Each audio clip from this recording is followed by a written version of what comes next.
প্রিয় দর্শক, আমরা বিজ্ঞাপন বিরতির পর আবারও ফিরে এলাম আমাদের এনটিভি এক্সক্লুসিভ অনুষ্ঠানে। যারা এইমাত্র অনুষ্ঠান দেখবার জন্য আমাদের এই টেলিভিশন সেটের সামনে বসেছেন তাদেরকে বলছি যে আজকের এই অনুষ্ঠানে আমরা আমন্ত্রণ জানিয়েছি ইলফোর্ড সাউথের এমপি, হাউস অব কমন্সে প্রতিনিধিত্ব করছেন মাইক গেপস এমপি। তার সঙ্গে কথা বলছিলাম বিভিন্ন বিষয় নিয়ে, তার পলিটিক্যাল ক্যারিয়ার নিয়ে। এই পর্যায়ে আমরা কিছু পলিসি ইস্যু নিয়ে তার সঙ্গে কথা বলতে চাই। Mike, Ed Miliband admitted that Labour's immigration policy was wrong. So what measures Labour would take in order to rectify the problem? I think it's important to say, first of all, Labour believes in the multicultural Britain. We believe that all individual people, whatever their background, have to be protected. What has been a problem is that some employers have exploited migrant workers. Right. There have been people who have recruited solely overseas and not advertised jobs in this country, and there are some employers who have not been paying the minimum wage and providing the support which is needed for all workers to have equal rights. So we are going to clamp down on bad rogue employers. But secondly, we are also saying that people who come to this country, our policy is we want them to work, we want them to make a contribution to British society. Right. And a city like London, we depend on immigrants.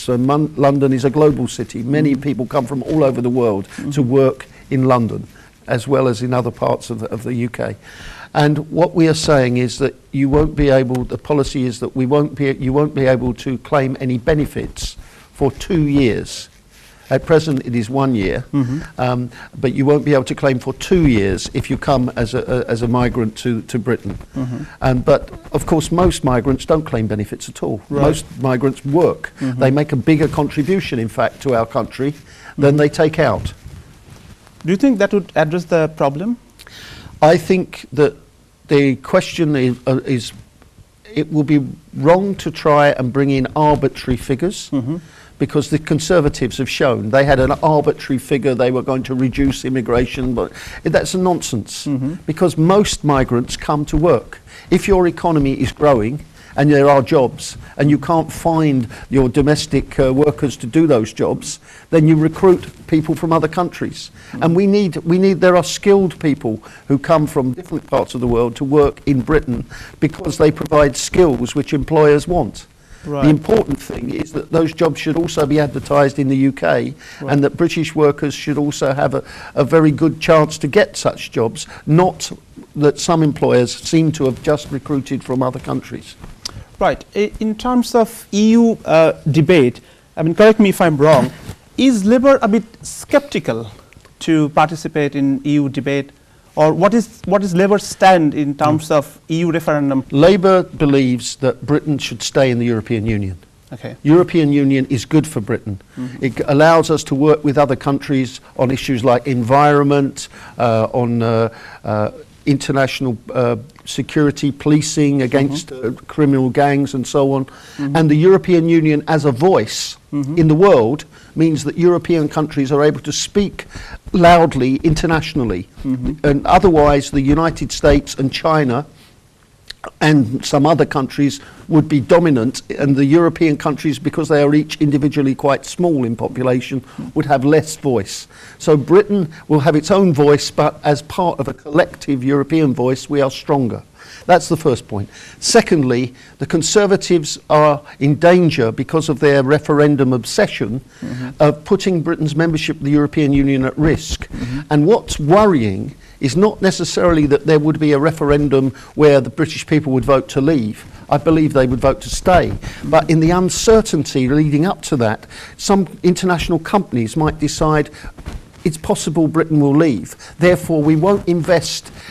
If we have a choice of locating investment in the European Union, we will choose another country, perhaps Ireland, perhaps Holland, perhaps France, where we would invest rather than establishing factories in the UK. That could apply to the Japanese, the Koreans, the Chinese, the Americans who were going to come in with their investment. That's a big worry. And millions of British people's jobs and prosperity are dependent upon our trade with the European Union. Up to half of our trade is still with the European Union countries. And although the Eurozone has had some difficulties, nevertheless, it's the biggest market for British companies. Right, okay. Let me just talk about your constituency. I mean, if I ask you to point out a particular problem of your constituency, which one would you like to The most mention? serious problem is housing. House prices in London in the private rented sector are far too high, and many of my constituents are in housing need. And the local council is desperately trying to help. There is growing demand for housing. We need to build more homes in London, and we also need to have better quality homes. And some of the private landlords are not very good, and people suffer. And so what we need is 3-year fixed rent and tenancies. We need to get rid of the people having to pay hundreds of pounds in agency fees in order to rent properties. And we also need to have better quality of housing. That means having more social housing built by local authorities or housing associations.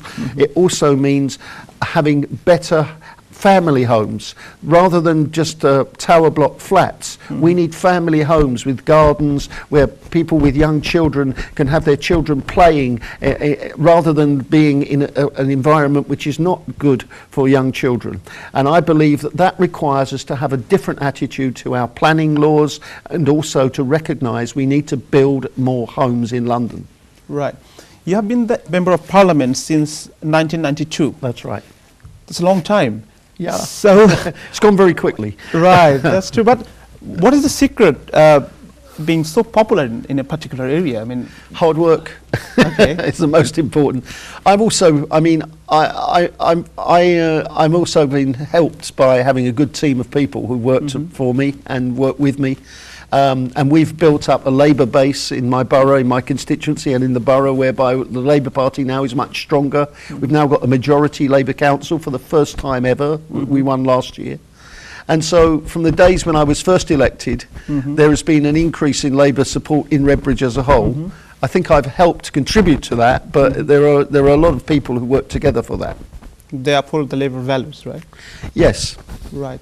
Let's talk about last night's debate between Ed Miliband and David Cameron. Which part of the debate did you like most? I thought that Ed Miliband was very good in pushing back against Jeremy Paxman, standing up to his questions, and he came across very clearly. He set out Labour's policies, our pledges, our positive policies, and I thought he came across showing his confidence. He also had a sense of humour, and he showed himself how he really is. And many people will not have seen Ed Miliband before. I must correct you on one thing, it wasn't a debate. Okay. Because David Cameron did not allow a debate. David Cameron refuses to debate with Ed Miliband. Okay. He faces him in the House of Commons but every he had week. to debate with, There was an interview, Paxman with Cameron. Then when there were questions from the audience to Cameron, then there were questions to audience to Miliband, then there were Paxman interview of Miliband, because the Conservatives are refusing to have a leaders' debate. We want a debate. Why is that? What do you think they're scared Because Cameron thinks he can benefit from the current situation where 70% of the national newspapers are biased towards the Conservatives, and he has their support. What did you get the statistics? If you look at the readership of the papers and which parties they support. Parties supporting the Conservatives. The Telegraph, the Mail, the Express, the Sun, the Times, they've all supporting the Conservatives. Right. The only Labour supporting newspaper is the Daily Mirror, and the Guardian and the Independent. Sometimes they support the Liberal Democrats, sometimes they support Labour, but they are not, and the Financial Times occasionally, under Tony Blair, did support Labour, but the Financial Times is more neutral. So do you think journalism has lost its objectivity? No, it's never had objectivity. Journalism has always had an agenda, and you have commentators and columnists in the newspapers who argue different positions. The Ofcom rules about objectivity and balance, which apply to broadcasters, they don't apply to newspapers. Do you feel that there should be regulation for the newspaper? I think there should be regulation like the Leveson inquiry against malpractice, criminality, and illegal phone tapping and stealing of documents and so on.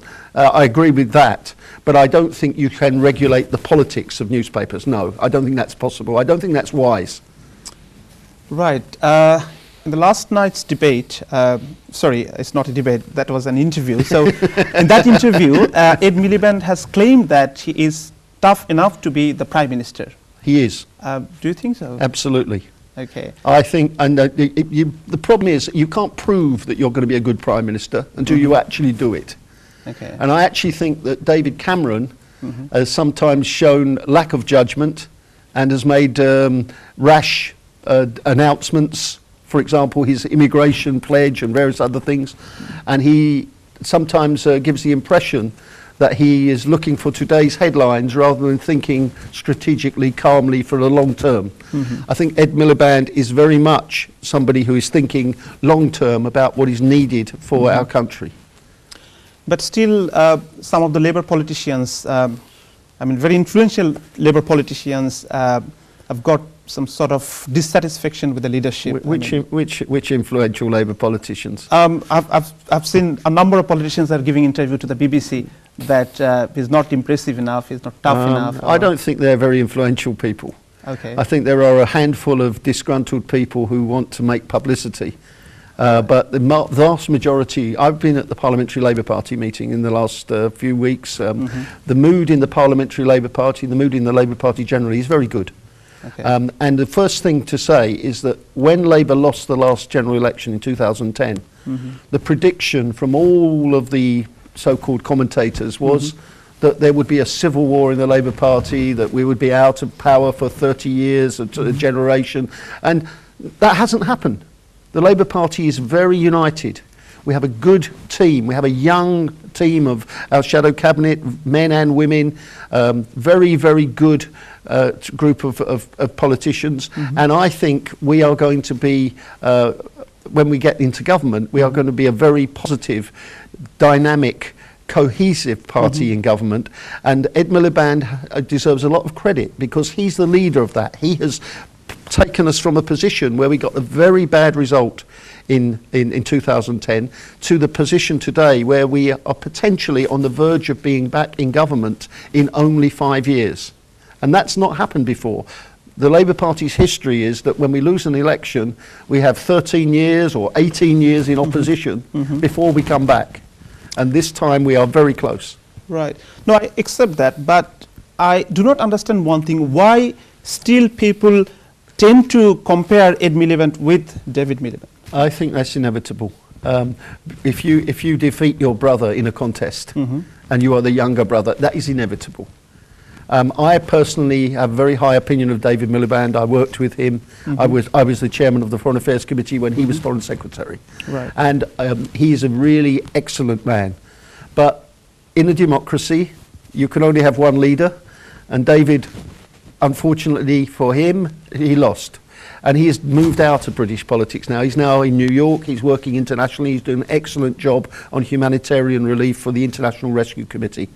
But, you know, we've drawn a line under that. The party is united. And there are people like me who voted for David Miliband who are strongly supporting Ed Miliband as our leader and campaigning for him and the Labour victory. Excellent.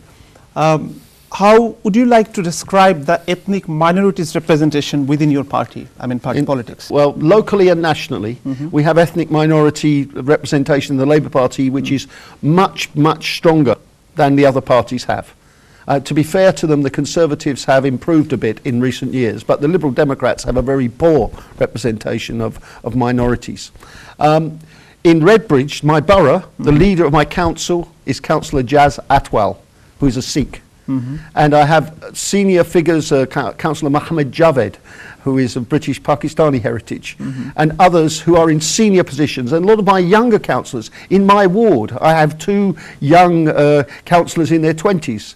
One is Farah Hussain, the other is Kaya Chowdhury, who is of Bangladeshi heritage. Okay. And so, you know, we have a diversity of people in different positions. And in London, our leading figure in London is Sadiq Khan, who is clearly, and we have MPs like David Lammy, and we have others who've been in Parliament a very long time, like Diane Abbott. And then over in West London, we have Virendra Sharma.